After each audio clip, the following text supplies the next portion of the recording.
Shalom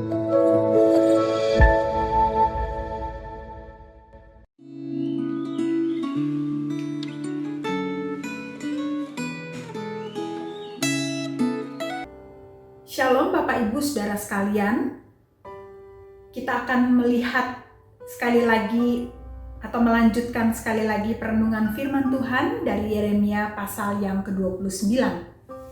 Tapi sebelumnya mari kita berdoa terlebih dahulu.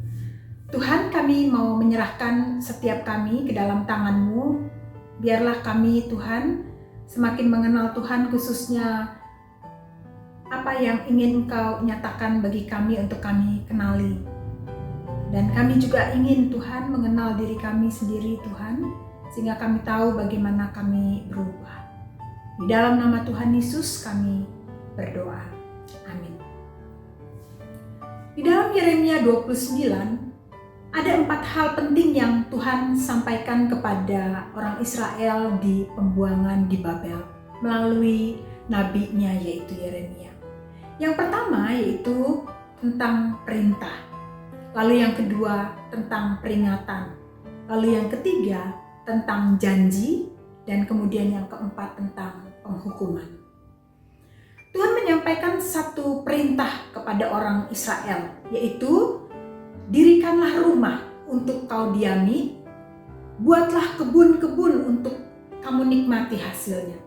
Ambillah istri untuk memperanakan anak-anak laki-laki dan anak-anak perempuan. Ambilkanlah bagi anak-anakmu itu laki-laki ataupun perempuan untuk menjadi suami ataupun istri bagi mereka, supaya mereka melahirkan anak laki-laki dan perempuan, agar di sana kamu bertambah banyak dan jangan berkurang. Usahakanlah kesejahteraan kota kemana aku buang, dan berdoalah untuk kota itu kepada Tuhan, sebab kesejahteraannya adalah kesejahteraanmu. Sebenarnya perintah ini adalah perintah Tuhan yang akan membawa satu kejutan atau sesuatu yang tidak diharapkan, sangat tidak diharapkan oleh orang-orang Israel di pembuangan.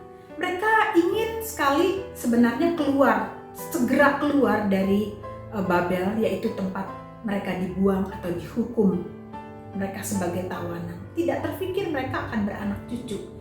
Karena menurut nabi-nabi palsu atau para pengajar-pengajar palsu yang mereka percayai, bahwa tawanan-tawanan ini atau pembuangan ini, masa penghukuman ini akan segera berakhir. Mereka akan keluar, akan ditolong oleh Tuhan. Tetapi melalui Yeremia, Tuhan justru menyampaikan enggak.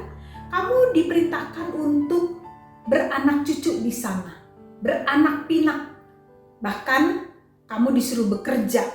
Kamu harus mengusahakan kesejahteraan kota itu. Wah, ini sebuah perintah yang aneh di tengah-tengah orang Israel yang pada waktu itu pengen sekali keluar. Saudara, bagaimana dengan kita? Apakah kita seringkali menerima satu perintah dari Tuhan yang cukup aneh, khususnya mungkin di tengah pandemi ini? Kita menganggap bahwa perintah untuk berdoa supaya kita lebih berdamai dengan situasi itu adalah sesuatu yang aneh. Seharusnya kita berdoa untuk ini cepat berlalu, atau kita meminta kesembuhan. Bagaimana kalau ternyata kita akan beradaptasi dan kemudian ini menjadi panjang, kita nggak tahu. Tetapi kadang-kadang memang Allah yang kita kenal adalah Allah yang melampaui pikiran kita. Lalu kemudian yang kedua adalah Tuhan memberikan peringatan di dalam ayat yang ke-8 dan 9. Janganlah kamu diperdayakan oleh nabi-nabimu yang ada di tengah-tengah kamu, oleh juru tenungmu, dan janganlah kamu dengarkan mimpi-mimpi yang mereka mimpikan, sebab mereka bernubuat palsu kepadamu demi namaku. Aku tidak mengutus mereka. Peringatan yang sangat keras yang Tuhan berikan yaitu janganlah mendengarkan nasihat-nasihat atau ajaran-ajaran yang bukan dari Tuhan. Pada waktu itu bukan dari Yeremia. Berapa banyak pengajaran yang kita dengar hari ini yang bukan berasal dari Tuhan, tetapi mengatasnamakan Tuhan. Mengatasnamakan itu dari Alkitab dan sebagainya. Ini memang satu pekerjaan yang tidak mudah bagi kita. Kita bisa saja terkecoh, tetapi Tuhan mau kita meneliti, kita menguji, kita belajar firman baik-baik, sehingga kita bisa membedakan mana yang palsu, yang bukan dari Tuhan itu, dan mana yang benar. Ada banyak hal-hal baik yang kita dengar, misalnya seperti nabi-nabi palsu ini yang mengatakan nanti cepat berlalu kok, tapi ternyata tidak. Kita cenderung senang untuk menerima atau mendengarkan pengharapan-pengharapan palsu. Tetapi Tuhan berkata, jangan dengarkan nabi-nabi palsu, pengajar-pengajar palsu. Meskipun firman Tuhan tampaknya keras, tetapi kita tahu bahwa apa yang dari Tuhan itu selalu baik, karena itu benar adanya. Lalu kemudian yang ketiga adalah janji. Tuhan berkata, sebab beginilah firman Tuhan, apabila telah genap 70 tahun bagi Babel, barulah aku memperhatikan kamu. Aku akan menepati janjiku itu kepadamu dengan mengembalikan kamu ke tempat ini. Sebab aku ini mengetahui rancangan-rancangan apa yang ada padamu mengenai kamu. Demikianlah firman Tuhan, yaitu rancangan damai sejahtera dan bukan rancangan kecelakaan, untuk memberikan kepadamu hari depan yang penuh harapan. Janji Tuhan bukanlah seringkali ini cepat berlalu. Ia akan berlalu, tetapi bukan cepat-cepat. Janji Tuhan adalah, aku akan menyertai engkau. Aku akan memberikan kamu diriku sendiri. Bahkan nanti di ayat yang selanjutnya, dan apabila kamu berseru dan datang untuk berdoa padaku, maka aku akan mendengar kamu. Apabila kamu mencari aku, kamu akan menemukan aku. Apabila kamu menanyakan aku dengan segenap hati, aku akan memberi kamu menemukan aku.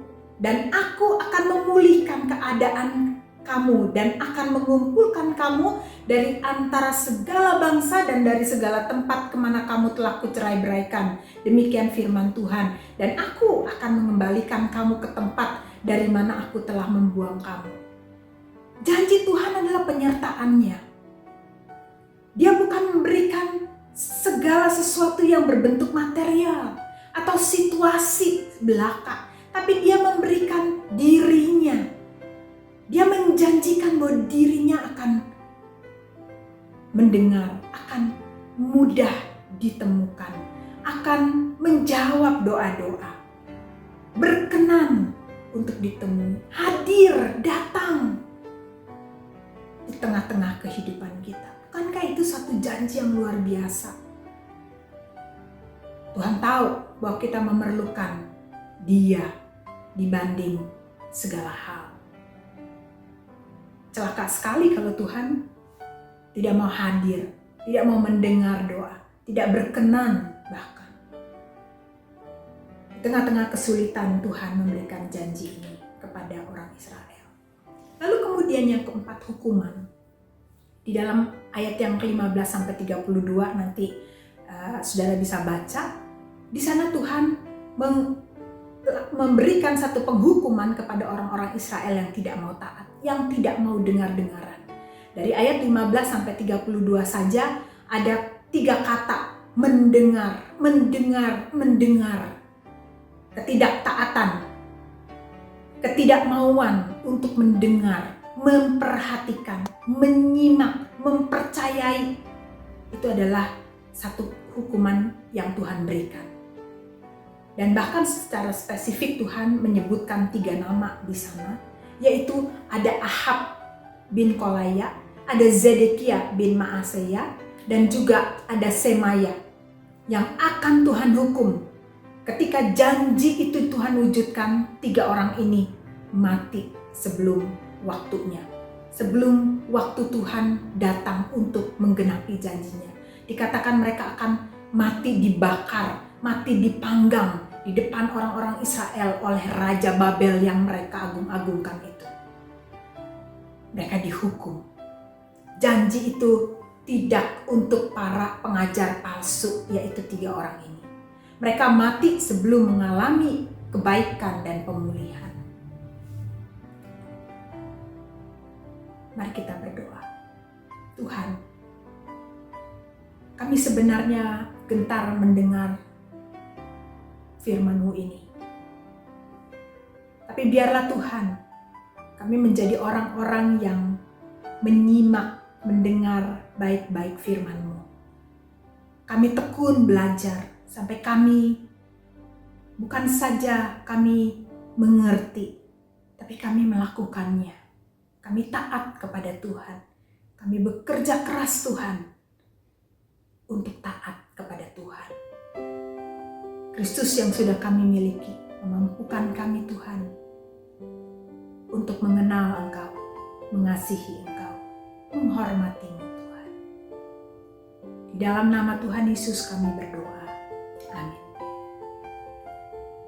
Tuhan memberkati kita sekalian.